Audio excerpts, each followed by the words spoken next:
two speakers. One is Bhakchan Jain Bhaskar ji and another is Dr. Shaleen Jain. So firstly, I would like to invite our Adarniya Babu ji, Shri Nirmal Kumar Sethi ji, to invite two of our eminent scholars, and after that, we will continue with their lectures. Jai Jinendra, we are starting this webinar. We welcome our both speakers, Dr. Bhakchanji Bhaskarji and Dr. Salin Jain, for giving the introduction of Bhakchan Bhaskar is not necessary. He is already well known to all of us. And I think his name may be written in your world record that he is 3 times doctor. Delete, 3 times delete. And he is very expert. He has studied in 1963 in Sri Lanka. There he studied about Buddhism and about Jainism. He has got full knowledge. So we will hear his lecture on Cambodia. It's very important because we have visited Cambodia many times, and the Sankorba temple is very much related to our Jainism, and that is a Panchmeru temple. So we will hear him, and then after him, we will hear our Salid Jainji. He is also quite experienced historian, and his father is a great our Jain scholar, and his desire is that Salin Jain should also prove a great scholar for Jainism, and he should do something for Jainism as his father has done. So I am always requesting him that please give some time, and next time when he will visit, he has assured me that he will accompany us to Turkey. So we will take him to Turkey, and he will have more. He will give us more information there because he has studied Muslim religion very nicely. So I today our Dr. Bhakchanji Bhaskar, and he has written many books. You know, he has written many books, and his book, one important book I am telling you. I went to China. We went to China, and then we discussed with them to have a seminar there with this religious body. There is their highest religious body. So we were discussing with them about 1 hour and 45 minutes. They were not agreeing. As soon as I saw the book of Dr. Bhakchan Bhaskar, the book is that Jainism in Buddhist literature. I have shown that book. They were immediately agreed for a seminar there, but due to Corona, we could not do it. But we will be having a seminar with them as soon as the situation permits. And Dr. Bhakchan Bhaskar's book, Jainism in Buddhist literature, is very important. Everybody of you should read that book, and very informative book. There are many things. Now we will hear him. I request Bhakchanji Bhaskar to give his today's lecture. Thank you. So, dear friends, let me first express my gratitude to Shri Sethi ji, who has arranged this webinar and asked me to speak something about the Cambodian art.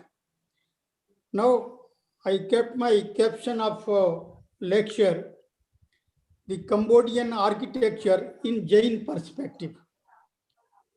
So let me start with the view to understand the art and architecture from Jain perspective. As we know, Jainism could not cross much the territory of its motherland, India, but its impact on principle-based art and architecture could be perceived even outside India. This fact is evidenced if one seriously goes through the architectural structure of Cambodia.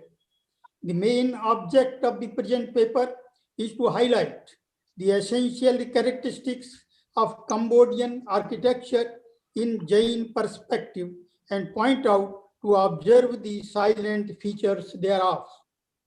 Let us understand first the Kingdom of Cambodia. Sometimes it is translated as Kampucha to more closely represent the Khmer pronunciation. It is Southeast Asian region bordered by Vietnam to the east, Laos to the north, Thailand to the northwest, and the Gulf of Thailand to the southeast. So at the outset, we try to understand the history of Angkor of Cambodia just to properly understand the art and architecture of Cambodia. It can be divided into two parts. One is early Angkor and the other one is the classical age of Angkor. The early Angkor starts in the 8th century, is Shailendra dynasty of Indonesia, which claimed to be the direct heirs to the powers of Honan, who had fled to Java as Chenla established its hegemony over the Cambodian plains. The Shailendra dynasty ruled over Cambodia and worked over the Buddhist art. The establishment of the Khmer Empire in Cambodia was to some extent a function of Indonesian culture. It got a success under Jaivarman II, who had lived in Java at a Shailendra court and then returned to Cambodia in about AD 790. He claimed the title Mountain Kings. He established the basic royal cult of the Khmer and erected a lingam of Shiv with all the correct Indian ritual and became the source and center for the Khmer dynasty. Jaivarman II constructed the temples at Sambor and around Angkor, the capital in the old Chenla style. Angkor was filled with temples in Khmer Empire. Atrolas are the first great works of Khmer architecture. They are the Pre Kho. A temple began in 879. The Bekong began in 881. All were surrounded by rectangular moats filled by waters of the low-lying berry. Pre Kho is oriented east to west with its main gates to the east. The female figures were closer to their Indian prototypes. The most important of Indravarman's artists are the free-standing stained stone sculptures, especially the grouped figures. The Nagas and Garudas of the Bekong causeways may be mentioned here in this respect. The large sculpture such as the Bekong Shiv or the goddesses must have been enclosed in vanished brick shrines. The most interesting of Indravarman's sculpture is the colossal group of these figures on the Bekong, which probably represents the king with two of his wives, one of each side in the guise of Shiv, the Uma and Ganga. Yashovarman built only two other shrines in the hills, the Phronam Chrome and the Phronam Bow. Each is composed of a simple row of 3 tower shrines constructed for the first time entirely of sandstone.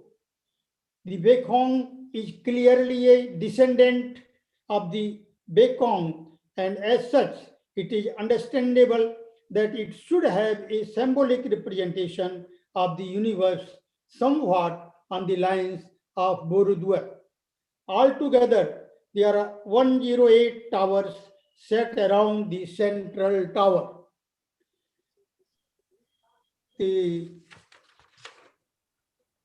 As regards the religion of Cambodia and Cambodian art, the scholars have indicated the importance of Shaivism, Buddhism, and Vaishnavism, and not Jainism.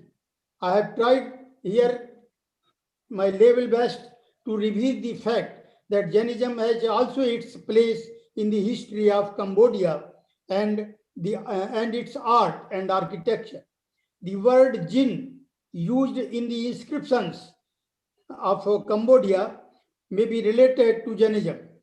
The names like Bhadravarman, Bhadreshwar call us back to remind the name of Bhadrabahu, a great Acharya of Jain tradition.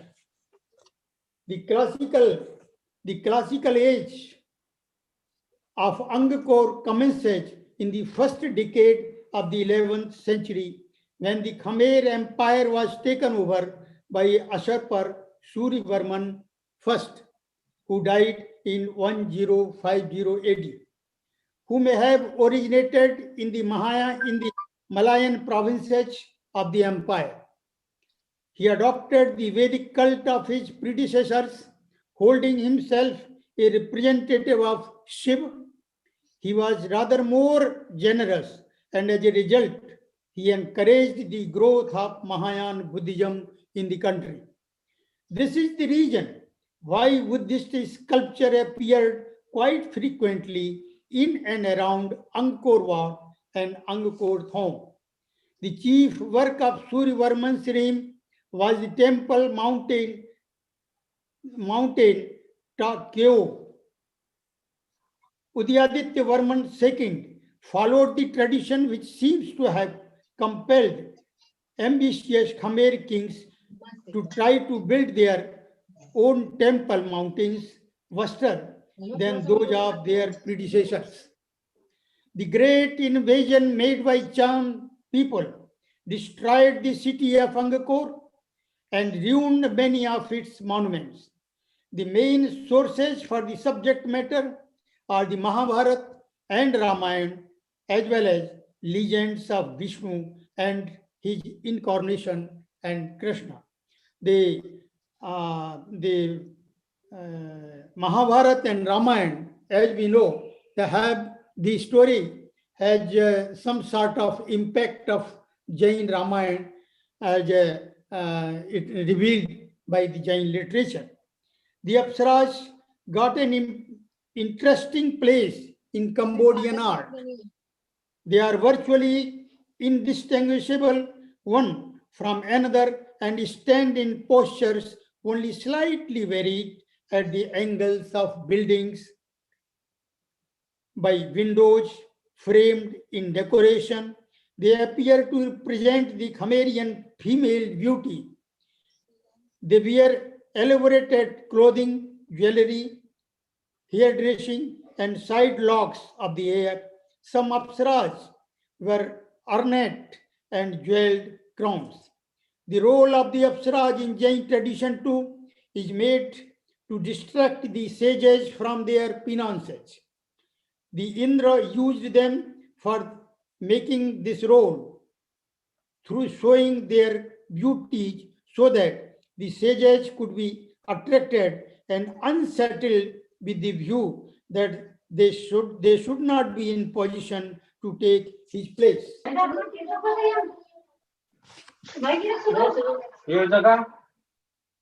Yes? Should I continue? Should I continue? Yes. Oh. The meaning of Angkor Wat is the realm of dead. Among the relief is one panel devoted to the judgment of the dead by Yam. The dead are, according to their merits, punished to a hell equipped with all kinds of tortures. It is clear that Suryavarman intended the vat to be his own mortuary shrine. Among Khmer, the Nag is supposedly wrapped around the structure of the temple mountain.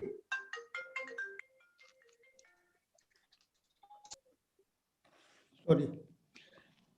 Now, with this introductory remark about Cambodian art, we will now analyze it in Jain perspective.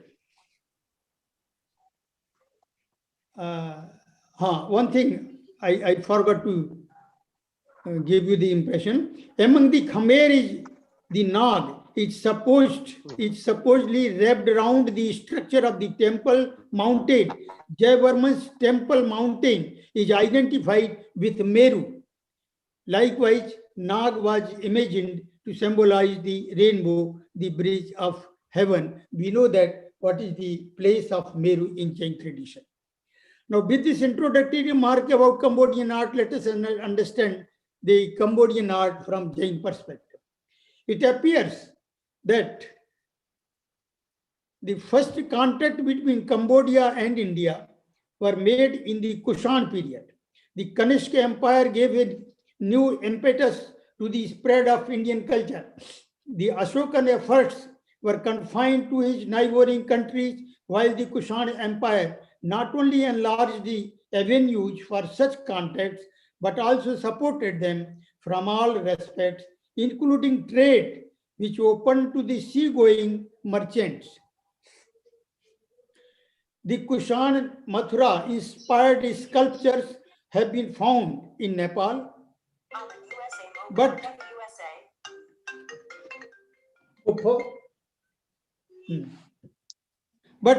the mainstream of Indian culture seems to have arrived in Cambodia in Gupta and Pallava period.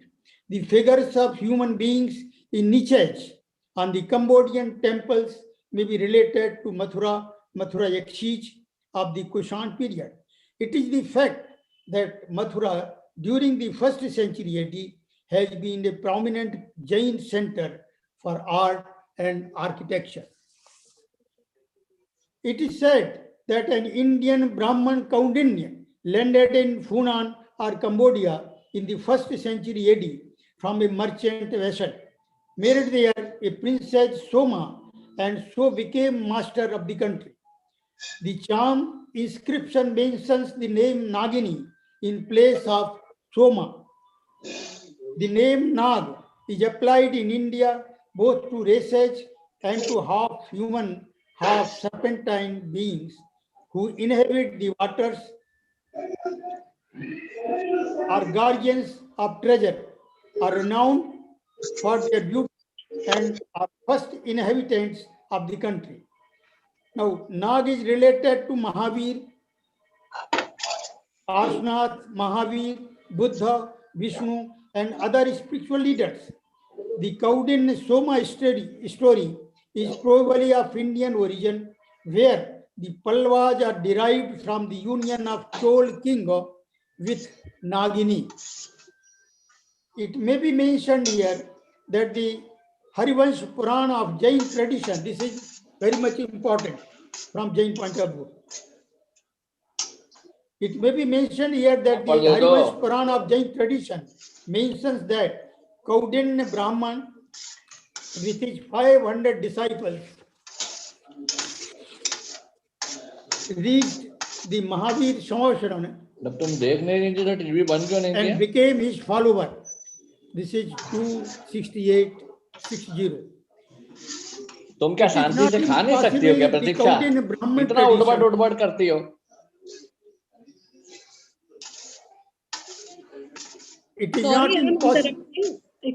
Sorry, I'm interrupting, but it's a humble request to everyone. Please mute your mic so that we can listen to Bhakchandra Ji. Is there any trouble? Oh, sir, I think there is. Bhagchand ji just a minute, मैं सबके mic बंद कर रहा हूँ, सिर्फ भागचंद जी का on रखूंगा। ठीक है, that would be fine. जी भागचंद जी आप अपना माइक ऑन कीजिए।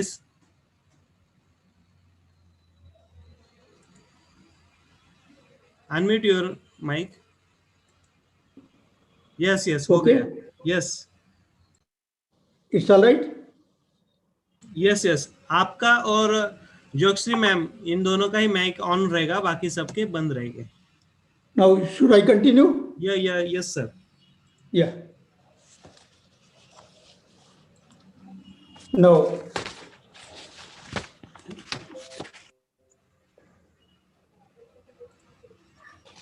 Now, it may be mentioned, this is very important point from this fact. It may be mentioned here that the Harivansh Purana of Jain tradition mentions that Kaundinya Brahman with his 500 disciples reached in the Mahavir Samvasaran and became the follower. It is not impossible if the Kaundinya Brahman tradition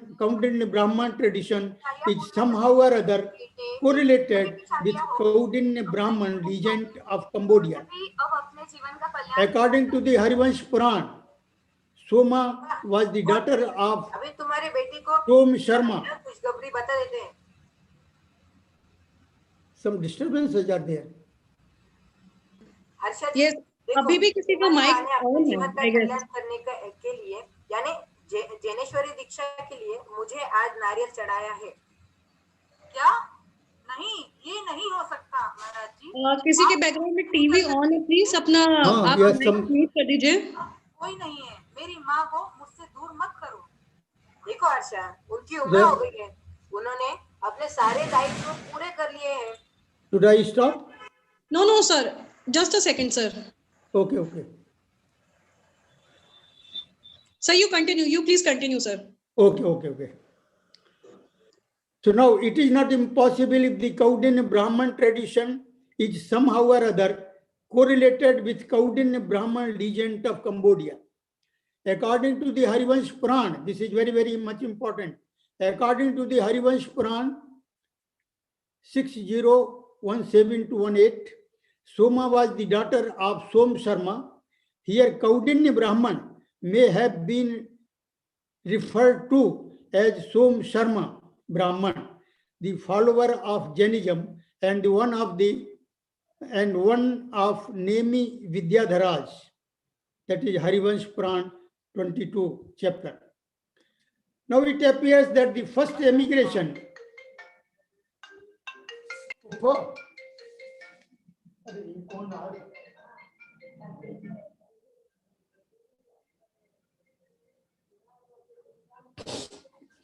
Sorry, some disturbance was there.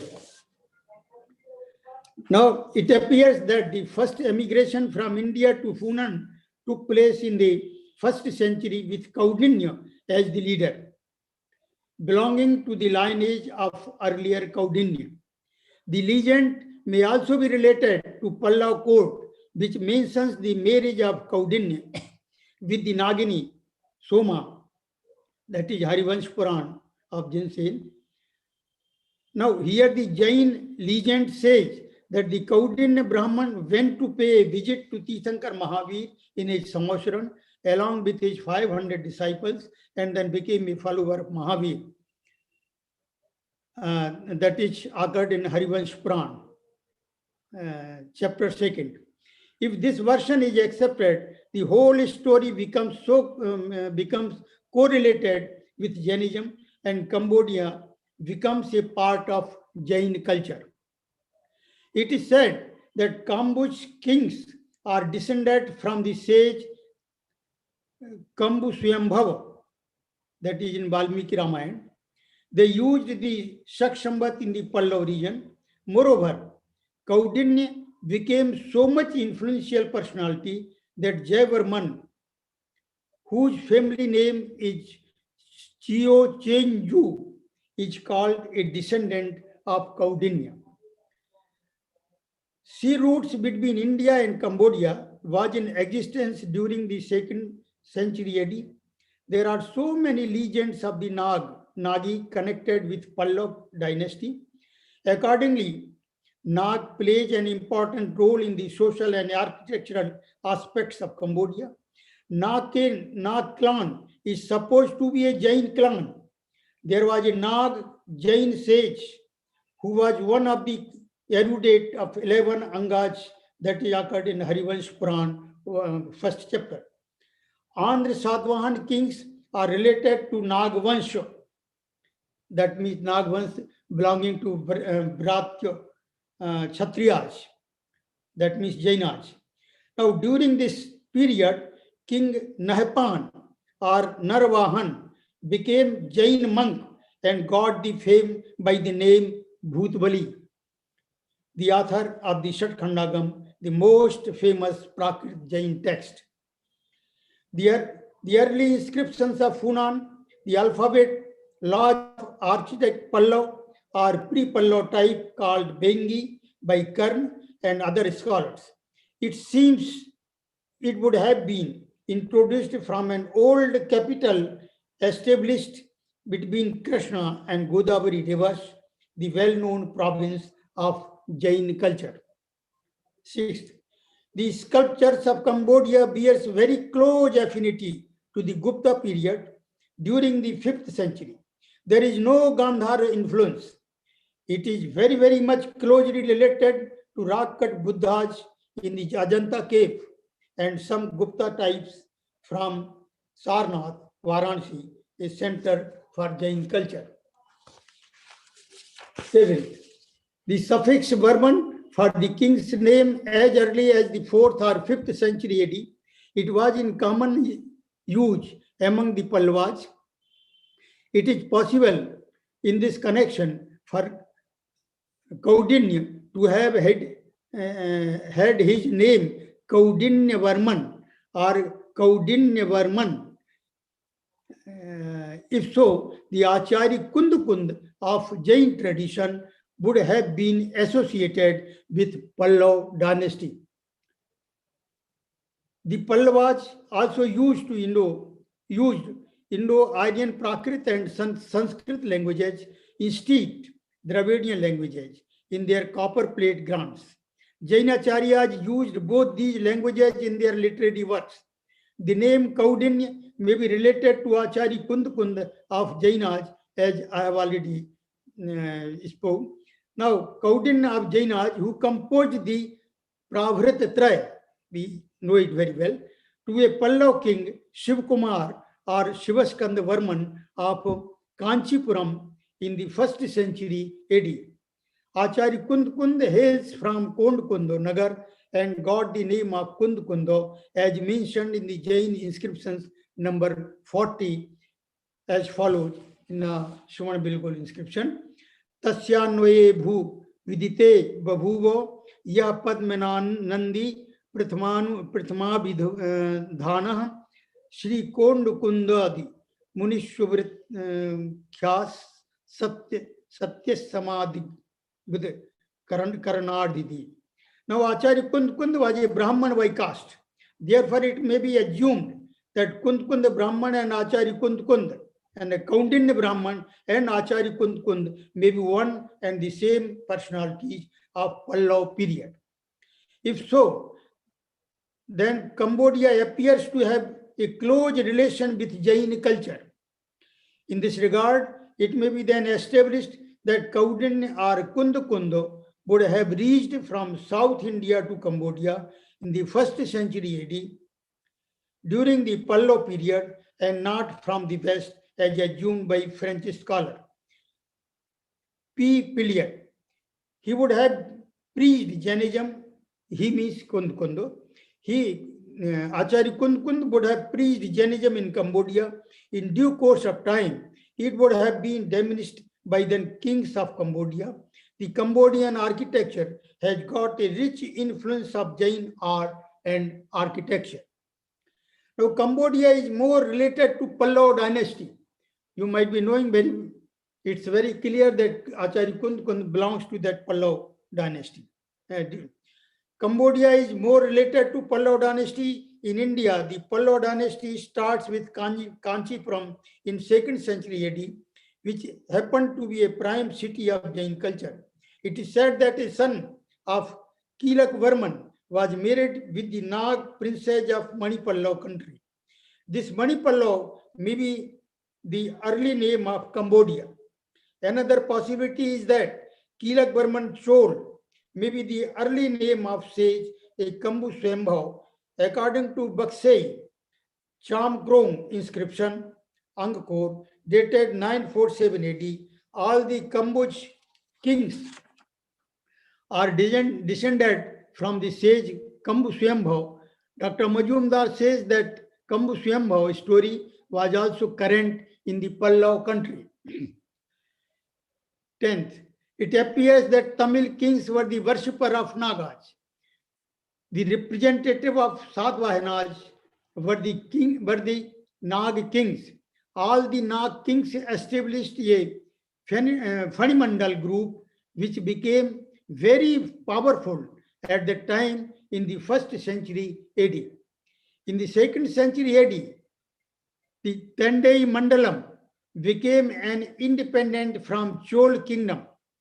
Kilakvarman was one of the powerful Chol kings, whose son Shantivarman became a Digambar Jain Muni and got the name Samantabhadra, a great sage of Kanchi of the time. Now, Pallava dynasty was in fact started from Kanchi itself. Gorakhpur was the main center of Nag kings. A branch of Pallava dynasty reached to Cambodia and established there an independent kingdom. The Pallavas patronized Jainism since inception. For instance, Mahendra Varman and Vijay Kambovarman extended their all support for Jain activities. Therefore, it is most possible that the Pallava kings would have favored if there too for its propagation in Cambodia. It may be said, therefore, that the Cambodian architecture got a deep impact of Jain architecture. 11th, the pre-Khmer or Indo-Khmer art of Hunan in the 5th, 6th, and 7th centuries differs radically from the classic Khmer of the 9th to 12th century, chiefly in its greater concentration and more definitely in Indian character. At the old capital Vyadpur, there survive remains of laterite character. At the old capital Vyadpur, there survive remains of laterite ramparts over a kilometer and a half along each side and a monolithic column with a bull capital. Bull is a symbol of the first Tirthankar Rishabdev of Jainas. It is most possible that the early Cambodian architecture would have been Jain architecture, which was either destructed or converted into Buddhist and other architectural view.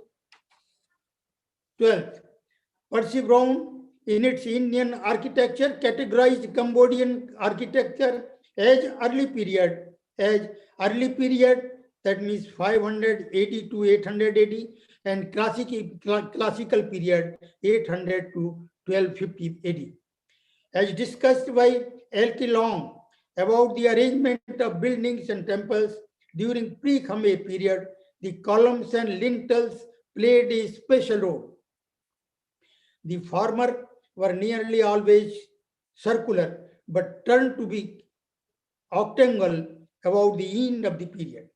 They were usually ornamented with rings of various motifs, sometimes of friezes with pendant garlands.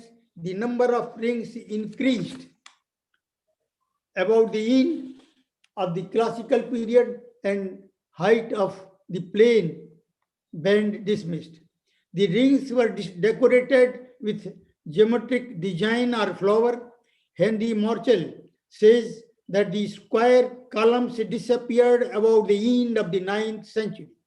The base with its sculptured leaves actually reminds us of the Indian Purnakalas in stone as the base of the pillar. In the later style, the columns became larger, the shaft more loaded, and decoration more varied. This type of architecture could be found in Khajuraho and Devgarh, the Jain sites of about 10th century AD in India. The architecture of Cambodia are Cambodian art and architecture are: first, multiple roofs; second, the Kedu; third, Sombhadra generally is the form of Makar for draining out. Okay, for draining out the internal water of Abhishek used for watering of idols.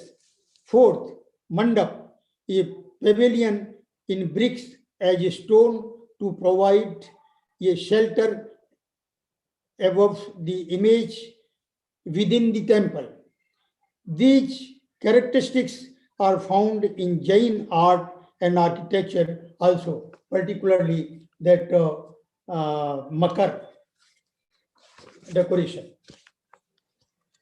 Now, the striking peculiarity in the Khmer architecture is met with the arrangement of the level of the floor and that of the threshold. The imitation of earlier wooden structure was made in Angkor architecture following Jain wooden architecture.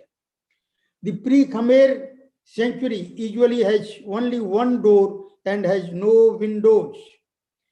The door consists of a frame independent of the wall masonry with two vertical door jambs and two horizontal slabs. Now, 15th. The classical period of Khmer architecture starts with 9th century. It is derived from indigenous wooden architecture. The temples are quite with radiant on each face and are arranged in 6 or 8 on the same terrace. Each temple stands on its own pedestal or brick or stone. The temples are surrounded by concentric enclosures. The gopuras are in each entrance as found in Indian temples, especially in Jain temples. 16th, the second architectural style is called Prekho. The group of Prekho is situated in the Angkor region. It was built during the reign of Indravarman. The first and most interesting evolution of the Devaraj cult, created by Jaivarman II, appeared during the Indravarman's time. Here in the front towers is placed the statue of Shiv or Mahadev. Similarly, the 3 temples of the second row contain the statue of Gauri, wife of Shiv. It means these temples were originally belonged to Vedic cult. Before their conversion, they would have been Jain temples. 17th. Another important point is that so many Digambar Jain Tirthankar statues in naked form are found here in the temple, which clearly indicates that these temples were originally belonged to Jain sect. Afterwards, they were mentioned here that Shiv and Tirthankar Rishabdev may be identical personalities. 23rd. The principal shrine contained originally a Jain statue, which was replaced by a ling, which is a sign of nakedness. That too is now lost. The images of Vishnu and Shiv with Uma are shrined there gracefully. The Viman, the celestial place, is constructed nearly in the 10th century during the reign of Jaivarman V and Suryavarman I. We know it very well that the word Viman usually occurs in Jain literature in the sense of temple. It consists of 3 grades, making a rectangular pyramid, cross-shaped tower, and small galleries attributed to Rajendra Varman and Jaivarman V. This is a good example of Khmer architecture. The legend of Kaudinya and Nag princess is attached herewith. 24th. During 11th and 12th centuries, a large number of beautiful temples were built in style of Angkor Wat. The Chaluk architecture in the form of mandap can also be observed here in the classical Khmer period. 25th. One of the earliest and enormous buildings of Angkor Wat style is Pre Khon of Kampong Suel, constructed in 12th century AD. Here the sanctuary, that means Gopur, is open on all four sides, surrounded by gallery. It is credited as the first temple in the Khmer architecture constructed in the reign of Suryavarman I. It consists of a central sanctuary and four enclosures besides many accessory buildings. The Pre Khan of Kampong Sway must have played a very important role in religious life during the Mahayana period.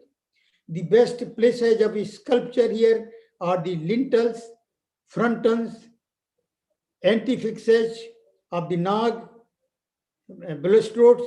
Many scenes from the life of Vishnu definitely indicate a Vishnuite shrine. Henry Premier, however, feels that it may have been a Buddhist shrine. This temple would have been earlier to Jain fort. 26th. Next, the Angkor Wat is considered one of the great wonders of the world. It was the creation of Suryavarman II, who is also called Param Vishnulok. The shrine covers a space of 4130 square feet. This is to represent Mount Meru. Henry Martial tried to establish the connection between Angkor Wat and Ranakpur Temple. Ranakpur Temple, we know it very well, the Jain temple. Angkor Wat was originally a Shaivite temple according to Aimoniarch, but was converted for the Buddhist usage by Jayavarman VII. This is evidenced by a number of Buddha images recumbent, seated, and standing in the central shrine. Originally, there was a statue of Vishnu in the central shrine, as tried to prove by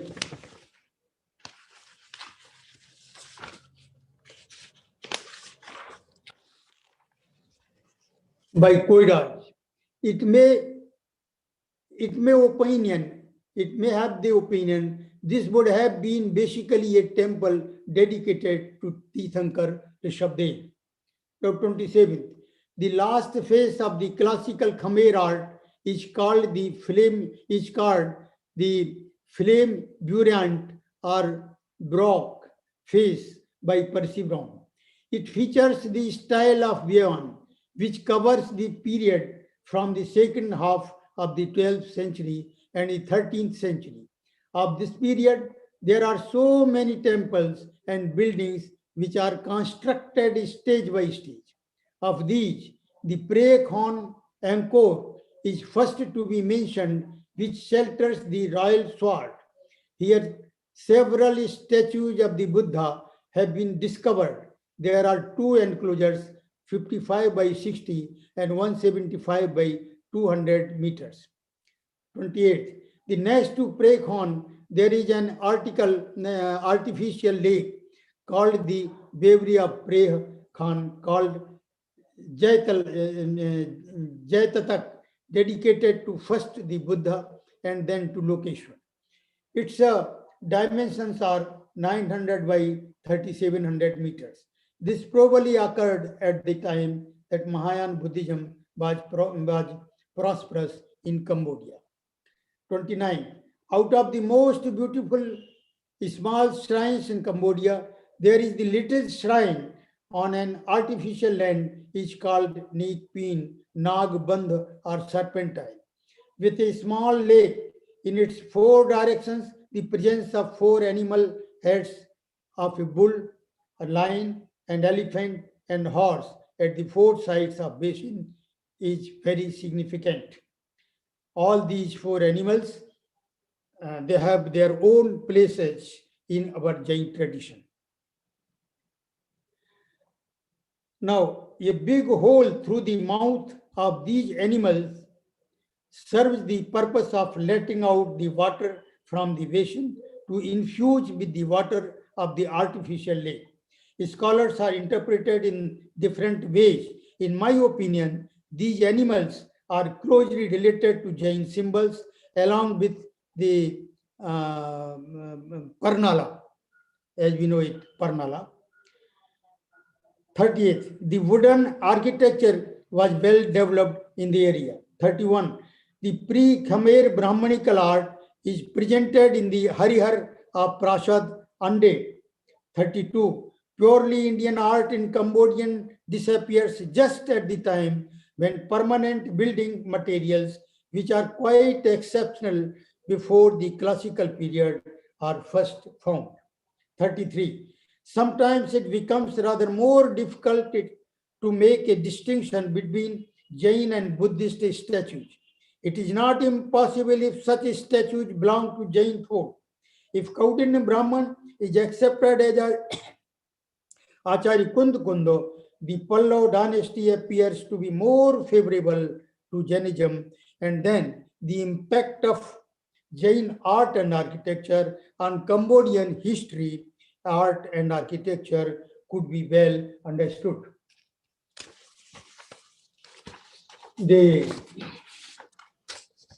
Now, this is a short description, I should say, regarding the Cambodian architecture. In fact, it is not so easy to trace out the positive Jain influence on it.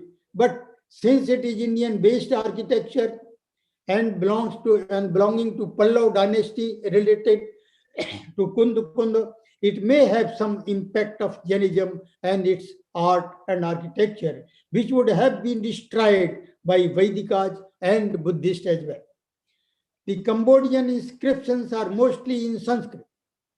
The problem may be solved if they are properly studied. The scholars and institutions should undertake the project and try to find out the actuality through the inscriptions of Cambodia. Now, in fact, the Cambodian inscriptions should be properly understood, should be properly evaluated, and then we can get the influence of Jain art and architecture. Not only influence, but we can definitely say that the Cambodian art and architecture is basically related to Jain art and architecture.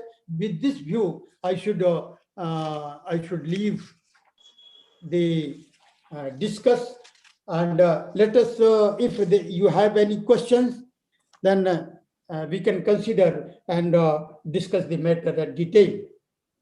Thank you very much.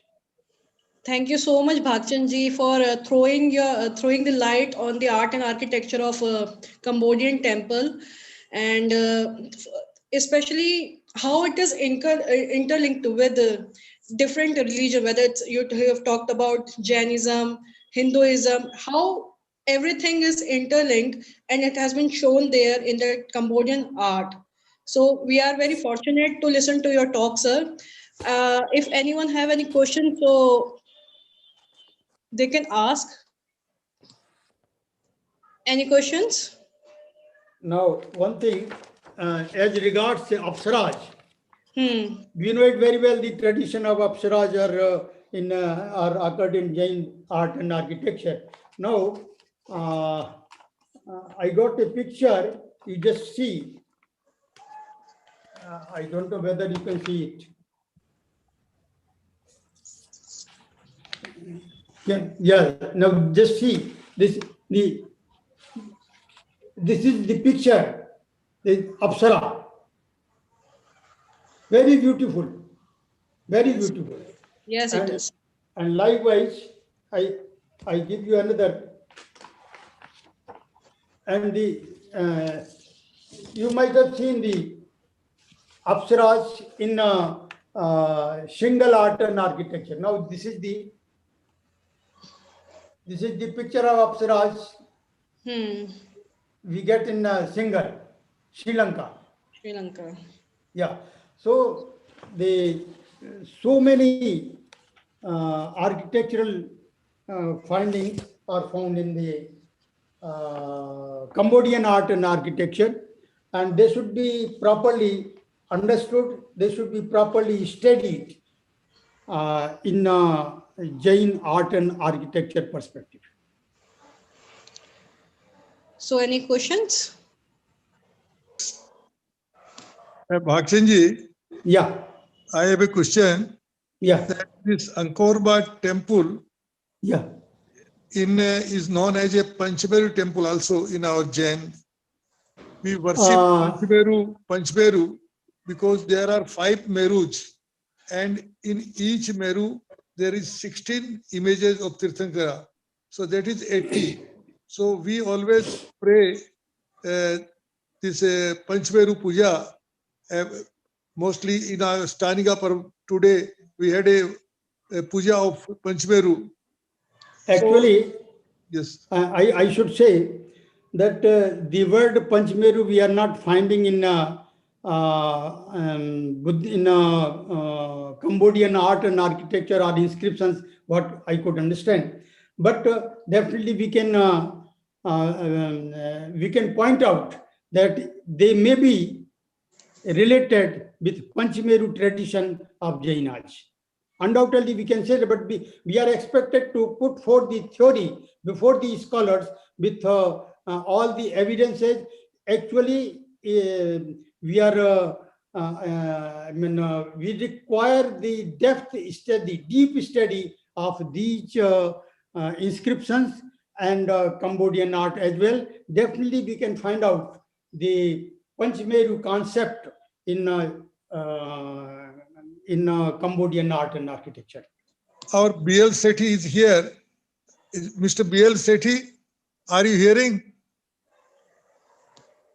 BL Sethi, if you have got any question, please.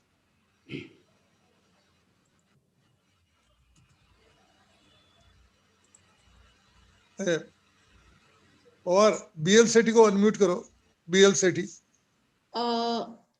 BL Sethi ji sir दिख नहीं रहे हैं, पहले थे meeting में. Are you there?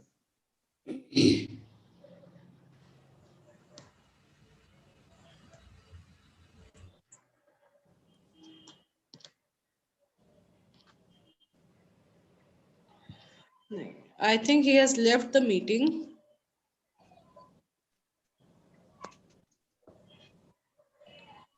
Actually, this will be a very monumental work if we undertake the project to study the Cambodian art from Jain perspective. And this project could be undertaken up by our Institute of Niganth Tradition.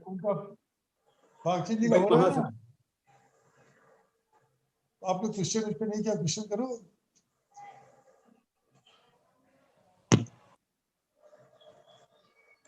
You know, we can give if somebody student is there, we can give him a scholarship in this connection.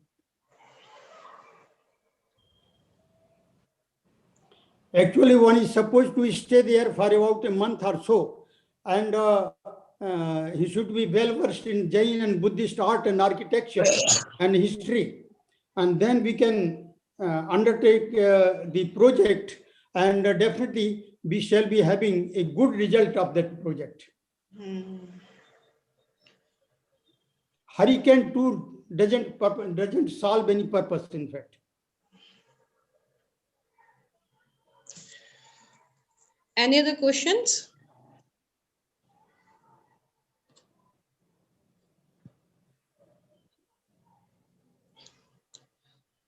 Okay, so I think we should move ahead and invite Dr. Shaleen Jain ji. So the today's title of his talk is Ardh Kathanak, the life and the times of a 17th century Jain merchant. So before he starts his lecture, I would like to introduce Dr. Shaleen Jain ji.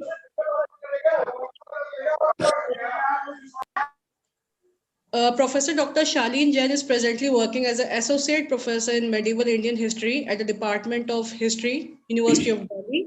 He has done his postdoctoral fellow at Claremont Lincoln University, California, USA, under UGC Raman Fellow scheme for postdoctoral research in United States from 2013 till 14. He has published a monograph, Identity, Community and State, the Jains under the Mughal, and have studied research paper on studies in History, Indian Historical Review, Social Scientist, and other history journals.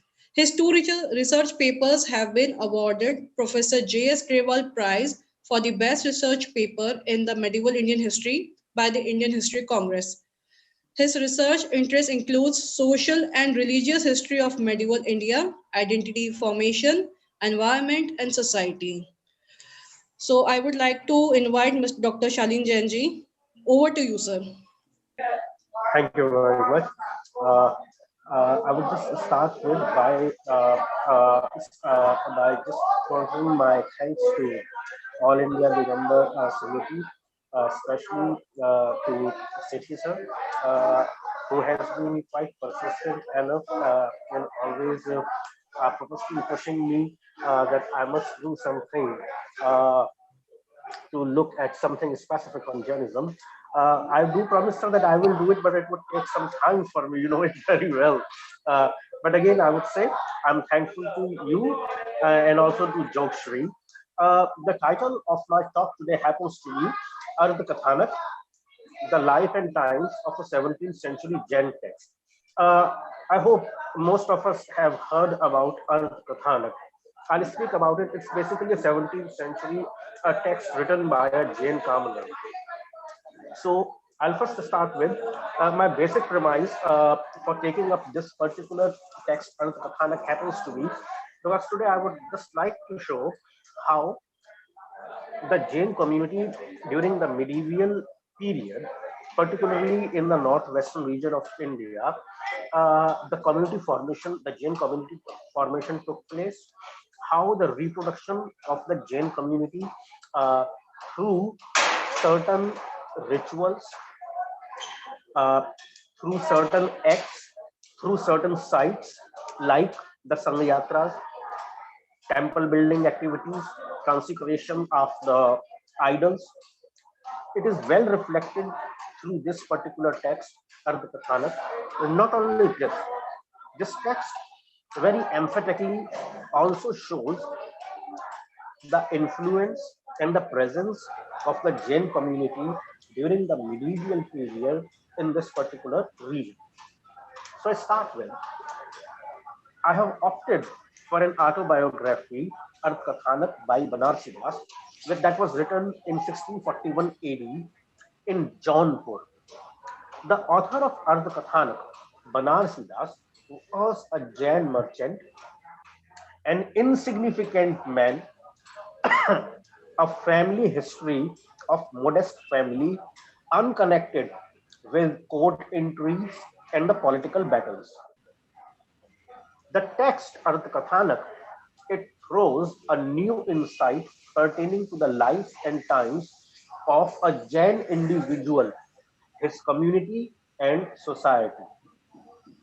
The text very well reflects the reproduction of Jain community during the medieval period on day-to-day basis through the acts of Sanghayatras, temple consecration, etc. As an ordinary businessman, Banarsidas' autobiography Ardha Kathanak explains the contemporary business practices and the hardships that were faced by a common man. Compared to the majority Jain literature, the work of Ardha Kathanak lies in its secular explanation of the milieu. Though it does not focus on the Muslim society of the period, except the Mughal rulers. This autobiographical poem is written in the Braj Bhasha with more touch of Khadi Boli, a dialect of Hindi, which was still evolving as a language, so one can glean from its poetic and literary world in which Banarsidas lived. He wrote it when he was 55 and he gave it a title meaning half a story. Ardha Kathanak, that is half a story or half a tale, because of a Jain tradition which looks to a human lifespan of 110 years. At face value, it is Banarsi's own reflections on the bittersweet nature of human experience. It illustrates the power of the voices on the margins that are rare in medieval history and situate the social, cultural, ethical, and behavioral values of the individuals. Banarsi Das exhibits a strong sense of Jain religious identity, sacred geography, and family genealogy and association. He also had a strong sense of literature of the time. Banarsi Das traces his genealogy to the Biholia clan of the Rajputs, which is a reflection of his self-conscious historical consciousness. But Banarsi Das had an inclination towards the spaces beyond the familial ties, where he delves in unrestrained joy of erotic love and enjoyment of worldly success and pleasure. His story began with his individual identity as the slave of Jain Tirthankar Parsh and Suparsh, carrying the name Banarsi. He indicated his birthplace as Banaras, the birthplace of two Jain Tirthankars, Parsh and Suparsh. He takes pride in identifying himself with the geographical boundaries of Madhya Desh, as he resided and traveled across Agra, Jaunpur, and Khairabad. The repeated references to the geographical space reveal a great deal about the sense of regional pride. With great satisfaction, he identified his textual language as that of Madhya Desh. He says, Madhya Desh ki boli boli. Here, the sense of belonging to a particular linguistic zone is as much apparent as his attempt to associate himself with a particular lineage of Shrimal Jains who claimed conversion from Rajputs of Biholi, a place near Rohtak.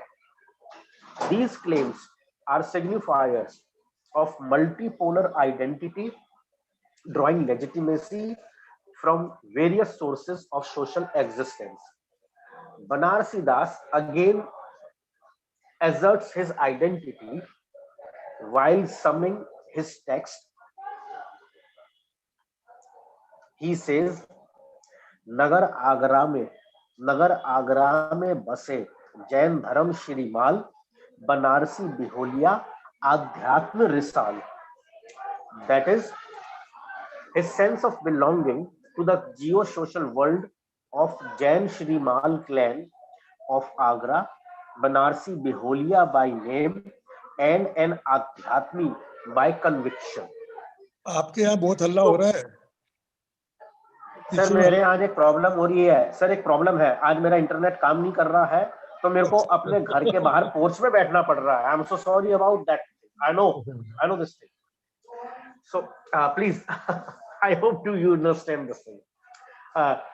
Here is an individual acting under various influences and responding to them via his own agency.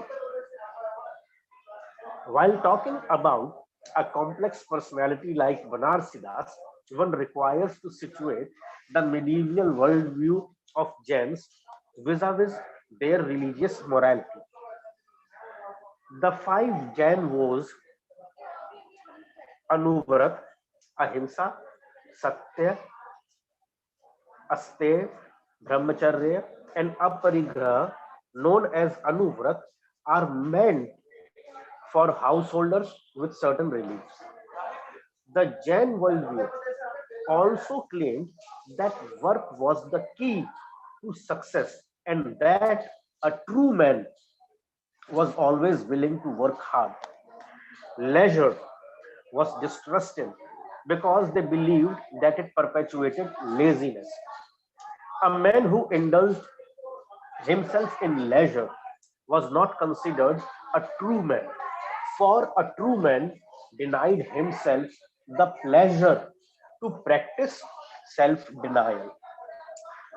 The Jain ethos, being concerned with thrift, encouraged men to save their money rather than spend it on luxuries, and also to avoid laziness and gluttony in order to be better Jains. In this worldview, a man spending money on items like alcohol was wasteful and in effect a failure because he did not spend his time and money in a reasonable and useful manner. In Ardha Kathanak, in spite of belonging to merchant community, Banarsi Das' desire to make money has been narrated as an abhorrent orientation in an apologetic manner. After lamenting his gun, that is good virtues, big and small, which were not free of shortcomings, Banarsi Das relates his dosh, that is his vices. He says, Kahe Banarsi Jay Gun Katha, दोष कथा अब बरनौ तथा क्रोध मान माया जल रेख पै लक्ष्मी को लोभ बिसेक. He said he had little of anger, pride or cunning, yet his greed for money was great.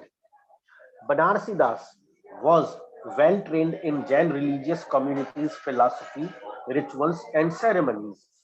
He knew the 14 precepts or the niyams and ashtanikas, that is the 8 days ceremony. He was also familiar with the 12 vrats prescribed for the Jain householders. So basically, his engagement with all forms of rituals and personal conduct were supposed to be practiced by medieval Jains. As a commoner of medieval times, Banarsi Das' life and time unfolds his unique pleasure in terms of his passion for knowledge. His unending quest, complex interface, and engagement with the forms of knowledge and knowledge production are a story of his incessant joy, pleasure, and relentless pursuit in intellectualism. Banarsi Das' curiosity about the literary and the spiritual matters, and at times erotic as well, meant he was widely read. The range of literature produced and discussed by Banarsi Das was certainly predominantly Jain. Like many of his contemporaries, he was a multilingual intellectual who translated several Jain treatises from Sanskrit and Prakrit into Braj Bhasha, like Samesar, Gomatsar. He composed Dhyan Batti Si, Shiv Mandir, etc. During his days of penury in Agra, he passed his time by singing Kutban's Mrigavati and Manjhan's Madhumalati, the two mystical Sufi poems. That is why Banarsi Das could freely accommodate the use of the Persian words like Mulk, Shariati, Darwesh, Fakir, and Ashiki within his narrative. He was aware of the varied literary trends which is reflected in his compositions. Like for example, you look at his Ardha Kathanak or you look at his Banarsi Nammala, he composes in form of sorat, dhol, chaupai, meters. This typical literary yana happened to be the trend of the majority of the medieval Jain compositions in the region of Rajasthan and Gujarat. Banarsi Das was a lay worshipper of Khartargach sect of the Shwetambar Jains by birth, but Banarsi Das was condemned by his contemporary sects for drifting away from his parent faith, that is Shwetambarism. However, his attraction towards the Digambar sect could not hold him for long, as he could not accept the formal practices of the Digambars, such as the use of Pitchika and Kamandalu. He also had some reservations in his belief in the Digambar Puranas, particularly about their aim at enjoining rituals and formal traditions of conduct. Ultimately, he wrote a commentary on Samesar, propagating his own views in order to win over people to his way of thinking. Banarsi's doctrines gave rise to a separate sect in 1623 AD. He writes about the rational practices of Adhyatma movement that was inspired by one Arathmal Dhor from Khairabad. Banarsi Das appropriated the literature of Adhyatma movement also. He studied hard and wrote profusely, and very soon he renounced all rituals and outward forms of his religious faith. I just read out some specific verses pertaining to it. Taha tab mile Arathmal Dhor. It was basically Arathmal Dhor who initiated this Adhyatma movement. So he says, Taha mile Arathmal Dhor, kare Adhyatma bate zor. तिन्ही बनारसी सौ हित कियो समय सार नाटक लिख दियो राजमल टीका करी सो पोथी तिनी आगे धरी कहे बनारसी सौ तू बाचू तेरे आवेगा सांचू तब बनारसी बातें नित भाषा अर्थ विचारे चित्त पावे नहीं आध्यात्म पेच माने बाहिज करिया हेज करनी को रस मिटी गयो भयो न आत्म स्वाद भाई बनारस की दशा जथा ऊट को पाद. It seems he became a member of a liberal group at Agra, which included his friends Chandrabhan, Odekaran, and Khan. Agra, along with other North Indian cities, was becoming the center of dissident Digambar laity group known as the Adhyat. In 1653, Pandit Roopchand, an authority on Jain scriptures, came to Agra, and Pandit Roopchand was a Digambar, right? He was an authority on Jain scriptures. He came to Agra and stayed in a temple that was built by a merchant, Tihuna Sahu. All Adhyatmis requested him to explain the Gomat Sar, which happened to be a profound work on Jain doctrines, which was composed, I think, in 9th century by a Digambar monk, Nemi Chandra. It says, अनायास इसी समय नगर आगरे थान रूपचंद पंडित गुणी आयो आगम जान तिहुना साहू देहरा किया तहां आई तिनी डेरा लिया सब आध्यात्मिक कियो विचार ग्रंथ बचायो संचायो गोमट सार. Though his times were really difficult in the Shwetambar Digambar sectarian relationship, here one requires situating the fuzziness of the religious and the sectarian identities too.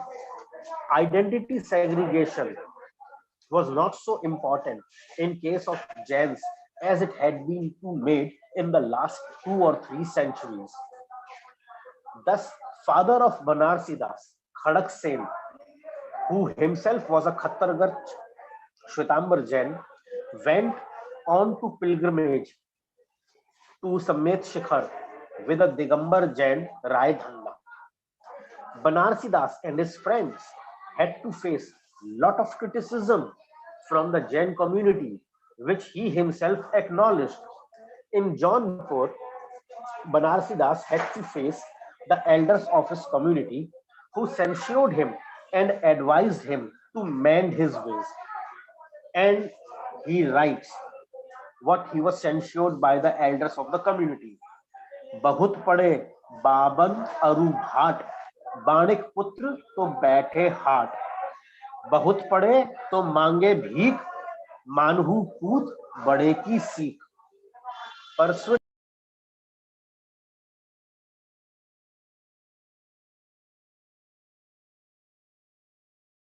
is meant for Brahmins and Vars, and that the son of a merchant should tend the shop. If you study, you shall beg. You must adhere to what your elders advise. A criticism of this particular Adhyatma movement that was perpetuated by Banarsi Das found its criticism in another writing by a Shwetambar monk, Megh Vijay, who wrote Yukti Prabodh. In Yukti Prabodh, that was written in 17th century, it discussed the rise of the Adhyatma sect of Ugrasenpur. Agra. Ugrasenpur, Agra in medieval times was known as Ugrasen. The many followers of the Shwetambar faith, they began to call themselves as Adhyatmikas. They were also known as Varanasiyas because their views were inspired by the imaginary but attractive ideas that were propagated by a Jain named Banarsi Das, who succeeded in deluding them and leading them astray. He denounced Banarsi Das as he was worried that the Neo-Dagambarites, the Varanasiyas, wished to win over the followers of the Shwetambar sect to their own heretical beliefs. In this perception, due to the evil nature of the contemporary epoch, men became base and self-seeking. They do not practice charity and have no faith in the Tirthankars or their monk gurus. In such a scenario, public demonstration of religiosity too had to be projected as a site of pleasure. Throughout his youth, Banarsi Das tried various forms of beliefs and kept on rationalizing Jain thoughts and actions. However, towards the end of his life, while on the one hand he confessed his dosh, that is sins, in his autobiography, he also moved towards a standardized life of a Jain Shravak. In his retrospective recasting of his life experiences, only in the later stages of his young age, he became a genuine adherent of Jain religion in which he was born. Then the first thing that he would do every morning was to visit a Jain shrine, even without brushing his teeth, to pay homage to the Tirthankar. He strove diligently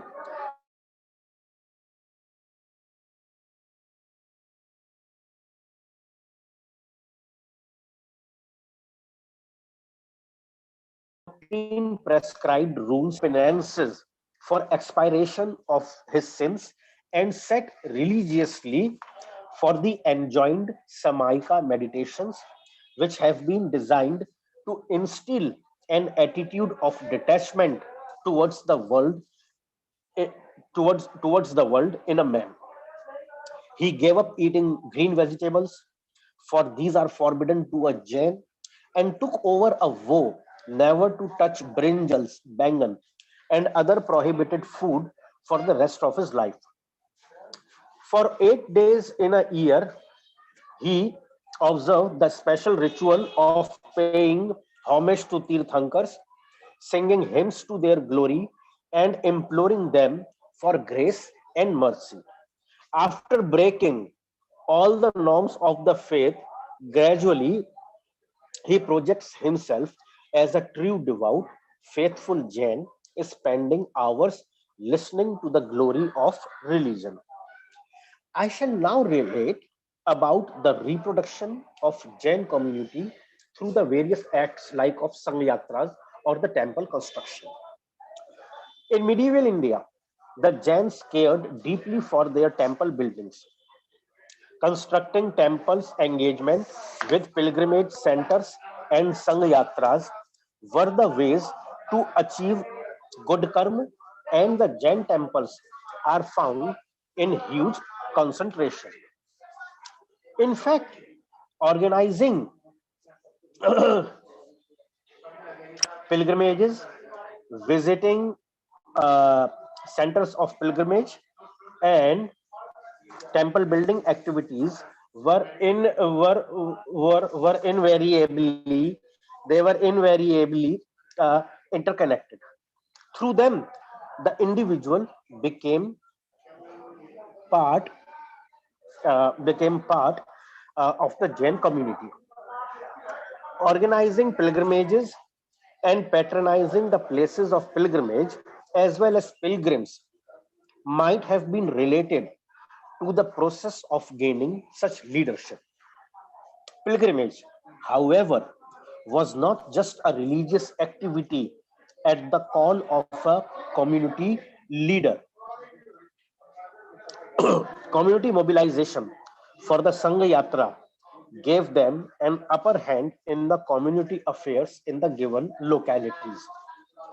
One can say the Sangha Yatras also provided occasions for the local communities and traveling Sanghas belonging to the same religion to bond or pursue business together. Pilgrimages were frequent features of Jain's life in Mughal India.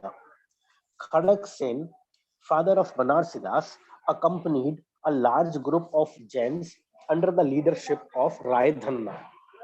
Dhanna secured the permission of Sultan of Bengal for the purpose of journey to Mount Sammet Shikhar. And Banarsi Das in his Arth Kathanak says, Sangh chalayo Rai ji, diyo hukam sultan, jahan jai puja kiri, firi aaye nij than. After the birth of his second son, that is Banarsi Das himself, Khadak Sen, father of Banarsi Das, visited Parshnath at Mount Sammet Shikhar along with his family and large group of kinsmen. In 1603-1604, Hiranand, a Jain jeweler of Agra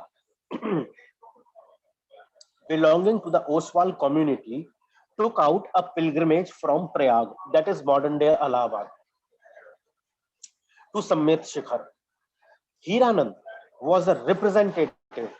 He was basically he was a representative Mukim of Jahangir, Mughal Emperor Jahangir. The narrative very well highlights the use of this influence in taking out the Sangh Yatra by Hiranand Mukim. The Sangh Yatra started from Prayag, that is Allahabad. The choice of the place is quite significant as Hiranand was himself a resident of Agra. The journey commenced from Agra in 1603 AD in the Hindi calendar month of Magh. Magh happens to be January, February, when a large group started for Prayag. Hiranand sought for the permission of the Yatra from Prince Salim, Mughal Emperor Jahangir, right, who was then in Prayag. Though Banarsi Das in Ardha Kathanak narrates that this journey started from Prayag only during the Hindi month of Chaitra, that is March, April. Yet it seems that Hiranand joined the advance group from Agra at Prayag only. From here onwards, Hiranand took over the responsibility of whole of the congregation. This was a Sangh Yatra in which a large body of the Jains accompanied him. Journey of such a large congregation from Agra to Sammet Shikhar would not have been possible without the full support and protection of the authorities. The question arises that whether Allahabad was chosen as a starting point due to its proximity to the Sammet Shikhar hills as compared to Agra, or at this juncture, Prince Salim, that is Jahangir, stay at Allahabad were making things easier for Hiranand as compared to the imperial city of Agra. He took permission for the Yatra from the prince. He brought with him a large body of troops comprising the cavalry, infantry, and a sizable contingent of elephants. He also assumed responsibility for providing food uh, sorry, for the entire traveling congregation. Hiranand's Sangh put a camp in the vicinity of Jaunpur, and through Kumkum Patrikas, he invited over the Jains of the region to join his congregation of the pilgrims. Khadak Sen, father of Banarsi Das, too received the invitation to join Hiranand's Sangh Yatra, and he took along his horse as well. Khadak Sen's gesture, Khadak Sen's gesture of taking his own mode of transportation, that is a horse, expensive in terms, clearly indicates that pilgrims were not solely dependent on Sanghpati, in a way, at least for their travel arrangements. The narrative of the return journey, the narrative of the return journey of the return journey of the sum of the batches of the pilgrims from this Sangh Yatra brings out the exigencies that were involved in travel. Many of them suffered from fatal diseases. Banarsi Das' father contracted some stomach malady. Certainly, it were the unhygienic circumstances of living together for a long period in mobile mode were paying back. The main contingent of Hiranand during the return journey also put up camp at Jaunpur, from where ultimately the pilgrims dispersed. Juvenile Banarsi Das himself started a pilgrimage travel to the famous Parshnath shrine at Banaras and successfully came back to Jaunpur after staying there for over 10 days. Banarsi Das himself joined a congregation of Jains under the leadership of Kanwarji Vardhaman, a well-known broker planning to visit the holy cities of Ahir Kshetra and Hastinapur. This Kanwarji Vardhaman was among the prominent Jain Shwetambar merchants of Agra, who finds mention in the famous Agra Vigyapti Patra of 1610. Due to the paucity of the time, I wish if I could have talked about the Vigyapti Patra, because Vigyapti Patra happens to be a very unique Jain source, something that is very specific to the Shwetambars, and even among Shwetambars, it is limited to the Khartargach and the Tapalgach.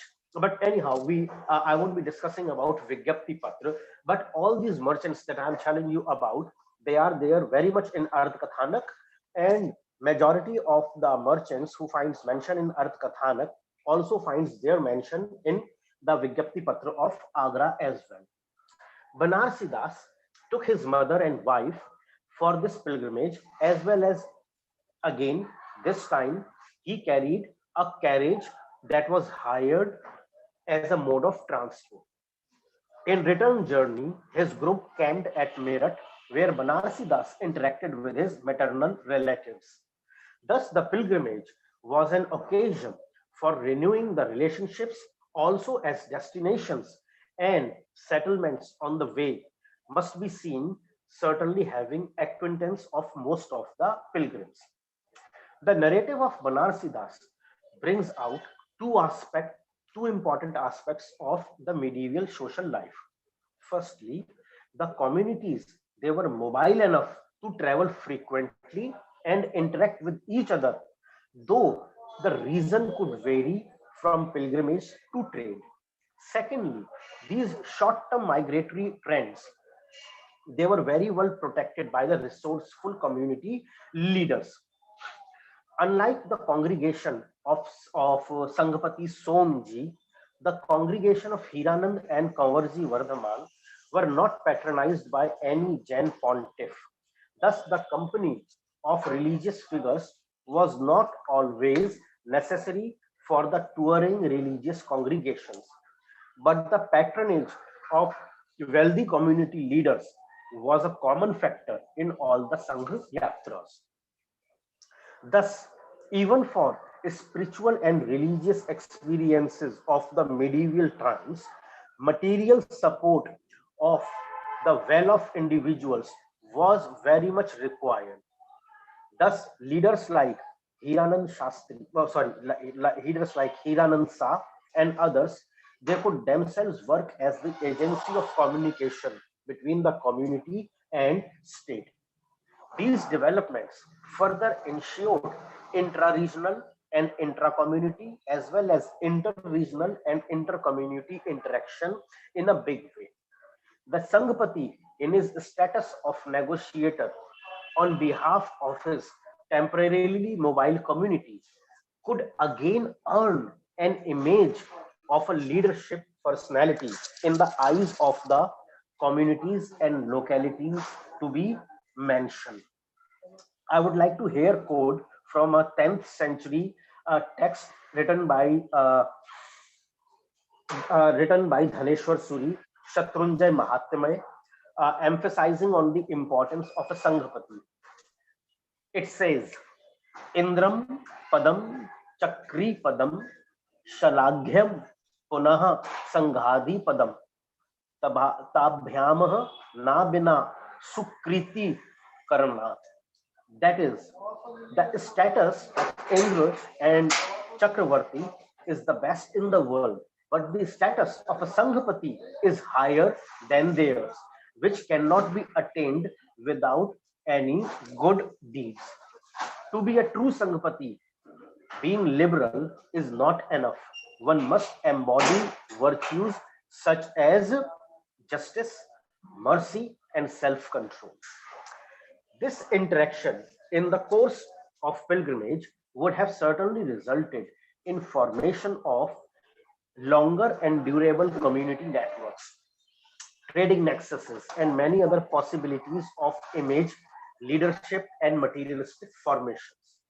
Given the proximity of the Jain pilgrimage places to the trade routes, one can say that Sangh Yatras also provided the occasions of establishing bonds for business purposes between the local communities and the mobile Sanghs belonging to same religion. Pre-modern modes of transport and roads ensured a compulsive longer duration of journey for the pilgrim group, which in turn required the support of and interaction with the communities and localities falling on the way. As traders and merchants, the Jains primarily concentrated in urban areas, and this very well comes out from Banarsidass Arthakathana. We can trace the spread of Jain social network across India and beyond, which basically drew its strength from caste, sect, and religion. The demographic pattern, the demographic pattern of Jain urban settlements looks at their social mobility and commercial adventures integrated with each other across the subcontinent. This dispersal of community is evident from the fact that Banarsi's grandfather Muldas was attached to the ruler of Narwar near Gwalior, while his maternal grandfather Madan Singh Chinalia was a famous jeweler of Jaunpur. His father, Khadag Singh, had served in Bengal, Allahabad, and Jaunpur, and Banarsidas he himself settled in Agra. There is evidence to establish Jain engagement in the everyday socio-economic life of medieval India. Muldas, who was grandfather of Banarsidas, was well educated, having studied both Hindi and Persian. He became the Modi of a Mughal chief serving Humayun, Mughal ruler Humayun. Muldas served this chief in his Jagir in Narwar in Malwa. Having this master's trust, he also conducted a profitable business of money lending on his behalf. I'll just point out to these specific verses which establishes about the Jains, particularly Muldas, who was there in the Marwad region. Wherein I said that Muldas was read in both Hindi and Persian. It says, Padayo Hindugi, Parsi, Bhagwan, Balwan. It's Balwan, it's basically Balwan. Muldas Biholia, Banik Vritti ke bhes, Modi hue, ke Mughlo ko, Ayo Malav Des.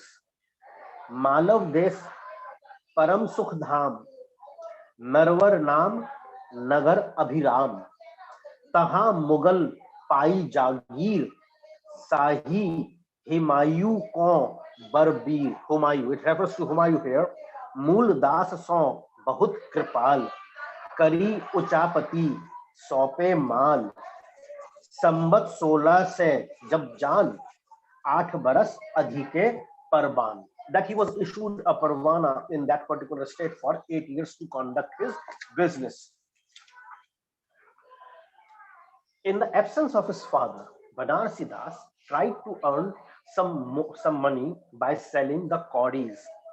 It was his first foray in business, and his grandmother celebrated the occasion by distributing sweets out of the first profit that Banarsi Das made. Arth Kathanak mentions some important Jain families whose mobility were well established, like Hiranand Mukim or the Mothiyas. The Mothia family of Agra was one of the wealthiest Shrimals then living there. The two sons, Nema Sahu, alias Nemidas Sahu, who was the patriarch of the Mothia family, had a strong hold over the North Indian trade. Tarachand Mothia, his eldest son, engaged Banarsi Das in some kind of partnership. Tarachand had deputed Narottam and Banarsi Das to travel as agents to Patna. Later on, it seems Sabal Singh Mothia, the younger brother, took over the family trade. In 1615-16, Banarsi Das was going through financial crisis along with his partner Narottam. Sabal Singh invited them to Agra. Banarsi calls himself a partner of Sabal Singh. Narottam left for Agra and settled his account with Mothia. But due to the illness of his father, Banarsi Das reached Agra a month later and had to face a lot of problems in settling the business accounts with Mothia. The description given by Banarsi Das explains the lavish standard of living of the 17th century Jain trader in Agra, and I quote, he was a spoiled rich man, reveling in his possessions. Whenever I went to see him, I saw him surrounded by musicians. Famous singers sang before him with wonderful art, while skilled players on string instruments displayed their virtuosity to the accompaniment of the pakhawaj drums. He always sits in court like a prince, distributing bounty and gifts.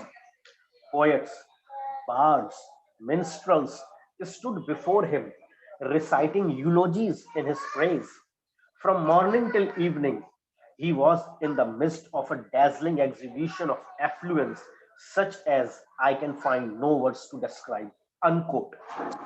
Ultimately, after 30 months, the problems of Banarsi Das were resolved by the intervention of a common relative, Angasa, who persuaded Savalsa to state in writing that Banarsi Das owed nothing to him. The narrative of Banarsi Das was biased towards Sabal Singh. Certainly, it was a result of the anguish of a failed partnership, but also denoting the independent, luxurious lifestyle that was enjoyed by the merchants of Agra.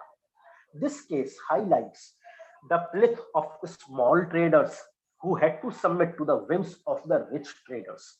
At the same time, this narrative about Jain merchants sidelines many an Orientalist assertions that Indian merchants had to hide their wealth and live a humble life to avoid the wrath of the authorities. The Jain merchants of Agra regularly visited Patna and had business stakes there. The journey between Agra and Patna was safe on regular roads. A major example of the Jain presence in Agra in particular and North India in general is Banarsi Das and other merchants.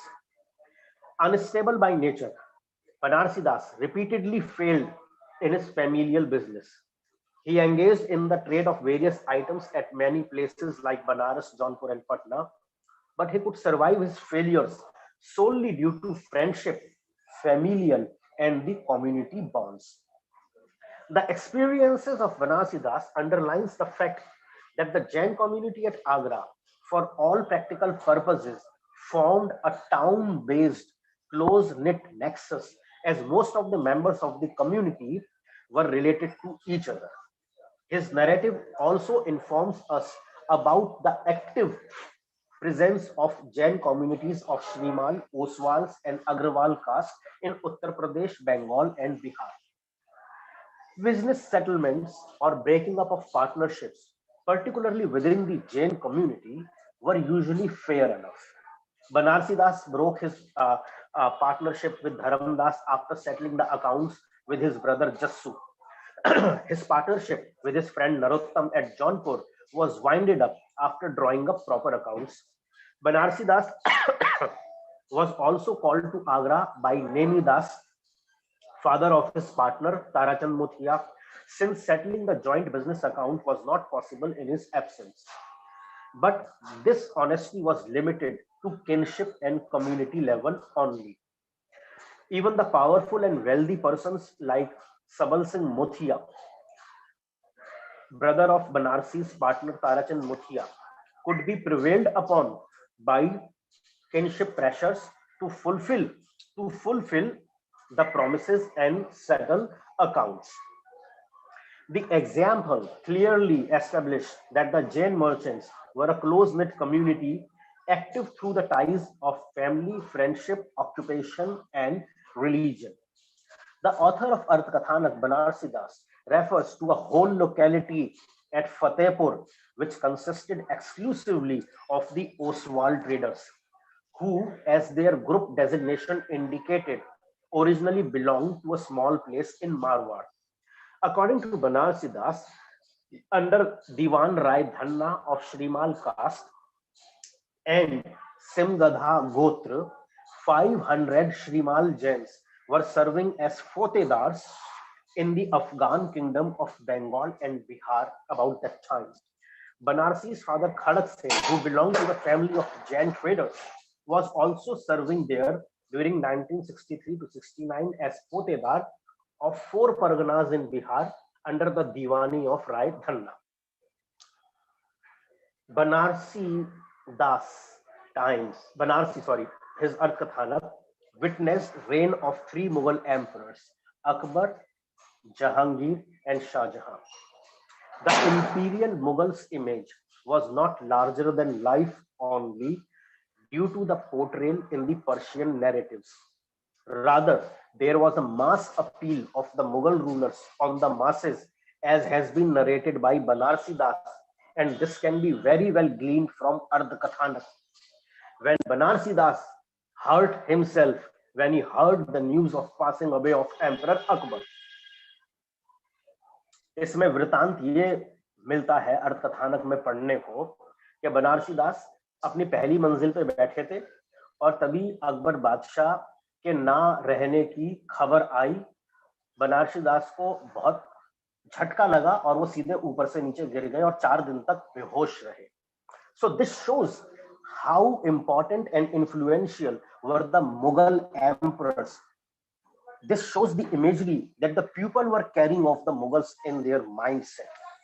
Further, Banarsi Das, in his drama that he wrote, Samesar Natak, discusses Emperor Shah Jahan and his time in the following manner.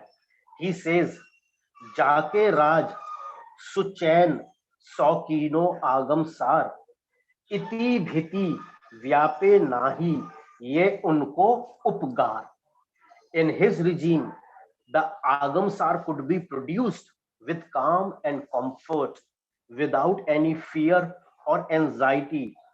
That is his conscience.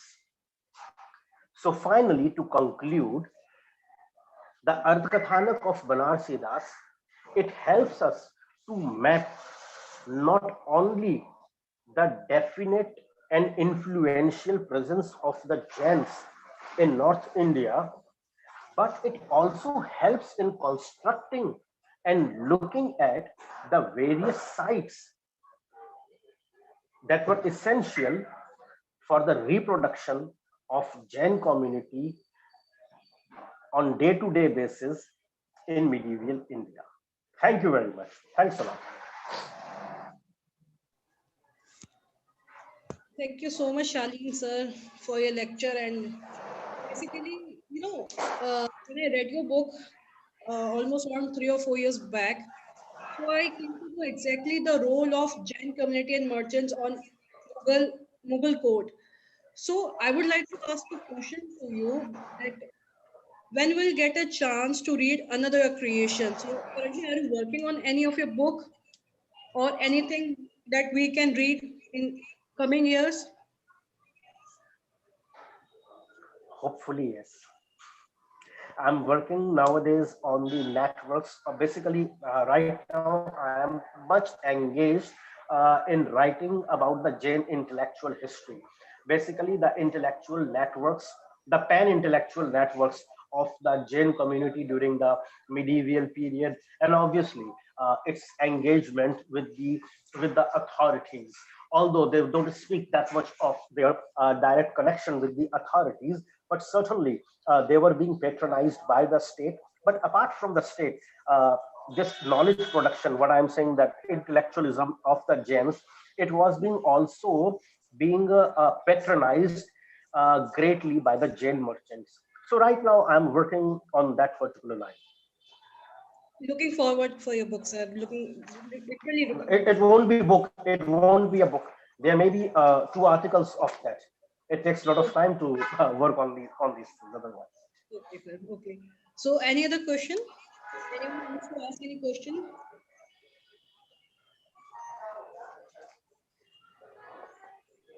Bhakchandra sir, would you like to ask any question?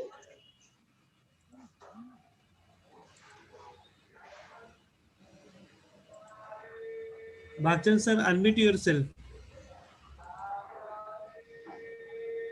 Okay. Actually, one should come forward to properly, to have a study properly the Hindi literature. And we know it very well that Banaras has its own important place in the Jain history, particularly Jain religious history. And his contribution should be properly understood, should be properly carried out, and definitely we can have a good important topic for consideration, this sort of subject. Tolini has given a very good talk, and thanks for it. Thank you very much. Secondly, my proposal is why we are too much struck on English. Let us take up in Hindi even. So we are just a wonder, we are only 20 listeners. So I think the English is a great tappu. Let us keep it in Hindi, doesn't matter. If someone intends to speak in Hindi, what it's harm. Okay, sir. Thank you so much for your suggestion. Maybe this is a series of international webinars, so that is why we are focusing on English. How many of so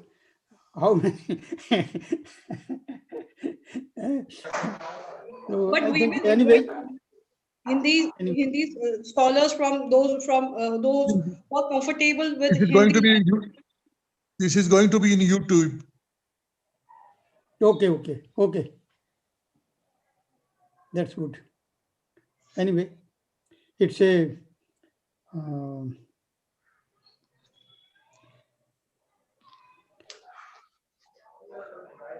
और किसी प्रश्न if you have any further program, you just if you have further program for next Sunday, you just declare it.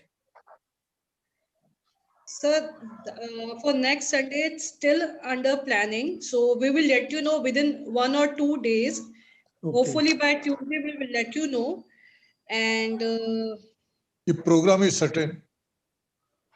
The program is on Sunday, but but we'll speakers within 1 or 2 days. No Sunday should be left out. Yes, Definitely. but timing will be changed now. Timing doesn't matter. which will be suitable to USA.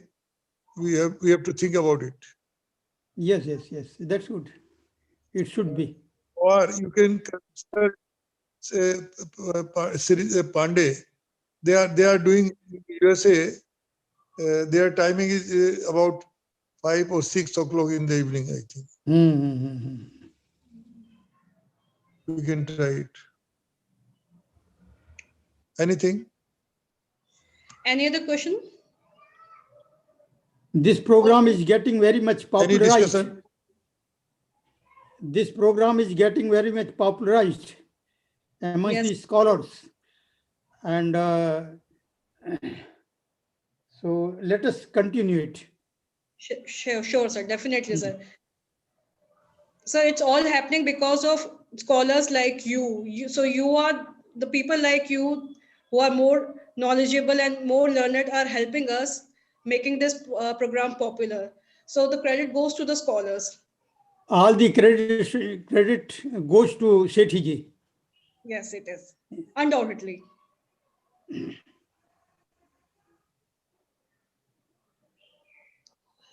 Any other question or suggestion? Anything? LC Jan को बोले close करें, बोलते हैं thanks LC Jan. I think he has left the meeting. अब वो थे पहले meeting में. अच्छा कोई बात नहीं तो आप thanks दे दो. अरे योगेश्वरी दे देगी. नहीं सर कोई नहीं. आप दे आपको जो जैसे ठीक लगे.